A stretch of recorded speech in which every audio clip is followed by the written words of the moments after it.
This EPS 95, very sensitive topic.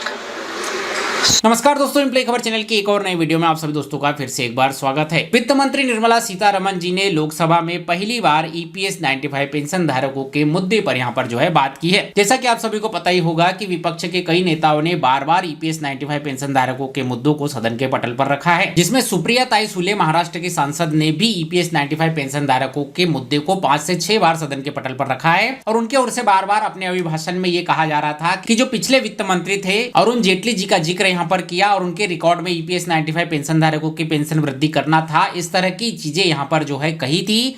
इसके ऊपर वित्त मंत्री निर्मला सीतारमण जी ने यहाँ पर यह कहा है कि पूर्व वित्त मंत्री अरुण जेटली के रिकॉर्ड में यहाँ पर ईपीएस 95 पेंशन धारकों की पेंशन वृद्धि का मामला यहाँ पर नहीं था। आइए पहले यहाँ पर सुप्रिया सुले जी ने क्या कहा था इसे सुनते हैं, फिर वित्त मंत्री निर्मला सीतारमण जी ने क्या कहा इसे भी यहाँ पर सुनते हैं। That the EPS 95 pensioners have given money which is lying with the government. They don't get the money that was committed to them. Now in a pension, for years, it's been a decade, I mean I'd like to quote, unfortunately he's no more with us, but Honorable Arun Jetli ji, when he was the finance minister, had committed to the EPS 95 people to get the money that they deserve. It's their own pension money, but they never got it. So I don't want this scheme also to go in the same way because we've had a history. So I hope that this Investors Education and Protection Fund, since you're calling a pension and a protection fund is something very similar. So I hope there is no confusion in any of this, and the EPS 95, which is the pension money, they should also get it. This EPS 95,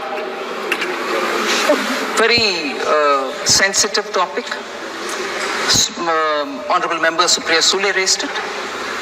This scheme is administered by the Ministry of Labour and Employment, and Finance Ministry has no record of any approval or assurance which Sri Arun Jetli has given on this matter. We don't have any record. So I just want to very clearly put it that the Finance Ministry through the Minister... That's fine. I take that point, but then no assurance was given by Honorable Finance Minister at that time, sir. तो देखा आपने कि वित्त मंत्री निर्मला सीतारमण जी ने यहाँ पर ये कहा है कि पूर्व जो वित्त मंत्री अरुण जेटली जी थे उनके संज्ञान में रिकॉर्ड पर ईपीएस 95 पेंशन धारकों का मुद्दा यहाँ पर नहीं था।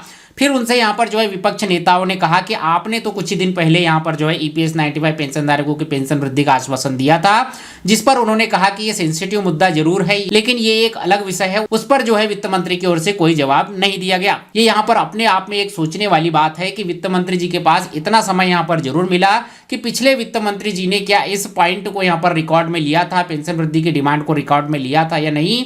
लेकिन हाल ही में ईपीएस 95 पेंशन धारकों के मुद्दे पर उन्होंने जो है कोई भी टिप्पणी यहाँ पर नहीं की कि पेंशन बढ़ने वाली है नहीं है, इसके लिए बजट में क्या है, ये बात करने का समय यहाँ पर जो है वित्त मंत्री जी को नहीं मिला। लेकिन प्रश्न में जो एक प्रश्न था कि यहाँ पर अरुण जेटली जी ने भी इस पर अपना समर्थन दिया था, उसके जवाब में जो है उन्होंने बराबर यहाँ पर जो है जवाब दिया है। बाकी आप सभी का इस मुद्दे पर क्या विचार है नीचे कमेंट बॉक्स में जरूर बताइएगा। और आज के इस वीडियो में दी गई इन्फॉर्मेशन आपको अच्छी लगी हो, वीडियो को लाइक शेयर, चैनल को सब्सक्राइब जरूर कीजिएगा। मिलते हैं आपसे अगले वीडियो में, तब तक के लिए जय हिंद, वंदे मातरम।